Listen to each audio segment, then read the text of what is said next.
Welcome back to Functional Spirituality. As I was looking at the topic of today's podcast, I was thinking it's not very exciting how to be more functional. But upon my reflection, being functional is my number one goal. If I think about my life, actually, without me knowing it, before I became aware of it, it's always been my goal. I've always wanted efficiency, even if it's been unconsciously. I've always wanted to spend the least amount of effort to get what I want. So really, being functional is like this universal desire. I would even argue it's a biological truth that we have. We desire functionality. Nature desires functionality. And through that intention and desire, it's created the nervous system and the biology that we have now as human beings.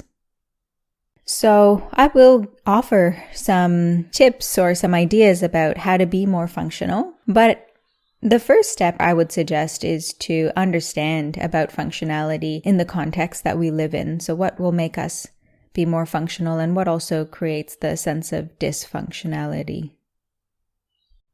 So to give some context, we live in a paradigm of black and white. Do this and you'll get that. It's a survival paradigm. So we have this unconscious question all the time. What's the best rule that we can make so that we can act as quickly as possible and, achieve the highest chance of a good outcome? So we live in this paradigm of rules, of black and white, where unconsciously we're setting up these rules. Our biology is designed to set up rules of functioning so that we don't have to think about it and we can move quickly and forward as quickly as possible, as easily as possible, and get the best chance of a good outcome. So that's this unconscious intention of our biology. When the paradigm is a survival paradigm, when we don't have time to not just create a rule that we can fit any situation that resembles what the rule would apply to, when we don't have enough time to question, what about this situation? When we move away from rules and more into nuance, then we're moving out of that survival paradigm. Because that approach, that black and white approach, it doesn't scale. And the time in which that paradigm was beneficial has passed. It's over. So that approach is no longer relevant for us. It's time for a paradigm now, a paradigm of nuance, a paradigm of relevance, of functionality. So functionality, as you may have heard me explain a million times if you've been on courses or retreat with me, functionality is when the approach that we're taking is aligned with the intention that we have. So we move away from the ideas of the right way. This is really the pillar of the systems and the institutions of the past. They each have a philosophy about what is the right way. And then they actually try to mold the circumstances into that rule of the right way. The new paradigm we want to move into is looking at what is the right way to achieve X, to achieve a certain outcome. Because the right way is only right relative to its intention, to its circumstance. There are things that are like, we would say, eating junk food isn't the right way, but eating junk food is the right way to achieve certain outcomes. If you wanted to achieve obesity, or if you wanted to achieve other kind of health issues, then eating poorly would be the right way to do that. So now we're living in a time where the environment is changing so quickly. Circumstances change all the time. Circumstances are so nuanced and so different that there is no longer a right way. We really need to think about what our intentions are. And then it's so much easier to consider what is the approach that we want to take. The culture that we live in, though, in this kind of survival paradigm that our society and our biology is born out of, in this paradigm, there is a lack of intentionality, which then leads to a lack of functionality, because in order to have functionality, you need to have a clear intention. And this lack of intentionality is again a symptom of this kind of survival drive. Not only is that a biological prerequisite of our experience, that our biology is very focused on survival. So much of our biology is focused on survival. But then there's also this accumulation of stress inside of our system as well that also keeps our system in this program of survival as well. So not just the framework of our system, but also the program that is running because of the amount of stress that we hold in our systems as well.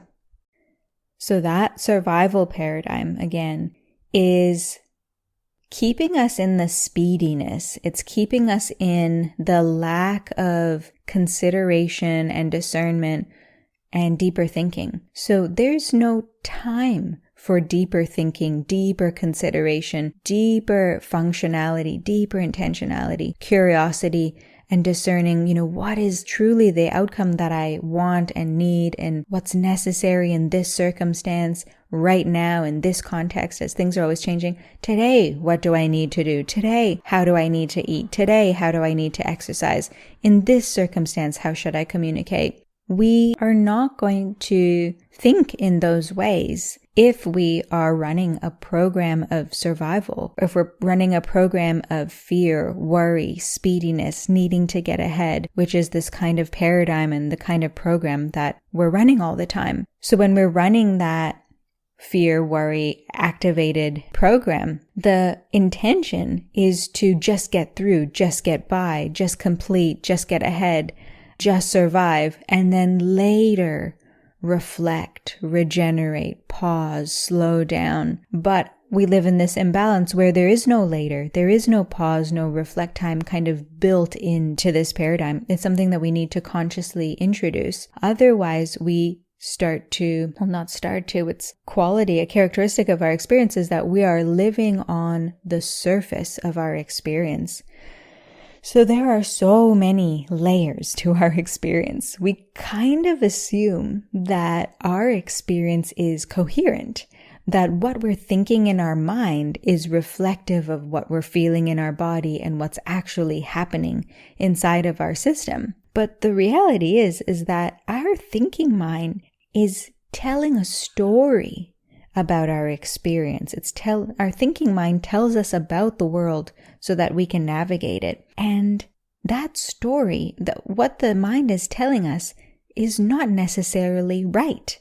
It doesn't necessarily reflect what's happening. Our mind will tell us a story about what that person is thinking about us, but that thinking mind, that narration, the storytelling, the part of our mind that operates in words, it isn't necessarily right. It's just the thinking mind's best guess. And in fact, that thinking mind can be totally wrong, and often the thinking mind can be totally wrong. And this is problematic because the thinking mind also tells us a story.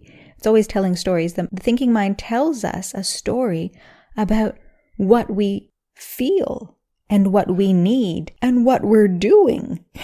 It tells us a story about our behaviors. You know how we can analyze our behaviors and think about, oh, look, this is a pattern that I have. The thinking mind can tell us stories about patterns that we have that are not true. That is its best guess based on some articles that it read, or what the therapist has told us, or what our parents or some other teacher or a spiritual teacher or an astrologer has told us something. Then our thinking mind can tell us stories about that. And it's not necessarily reflecting what's actually happening. We can think about what we want and what we feel, and that thinking can be incorrect. Because that thinking, actually, it's quite often it can be that story the mind is telling us is incorrect, because that thinking of the mind, it's operating from this system that's stressed. So when we're stressed and when we're in survival, the thinking is fast and it's on the surface. It's acting quickly and it's trying to help us navigate things with speed, not with depth. So it's quick versus intentional. And that speed is so valuable. It's the reason we have that evolutionarily, that capacity to think quickly and on the surface with the best guess of what is possibly happening so that we can quickly navigate that situation.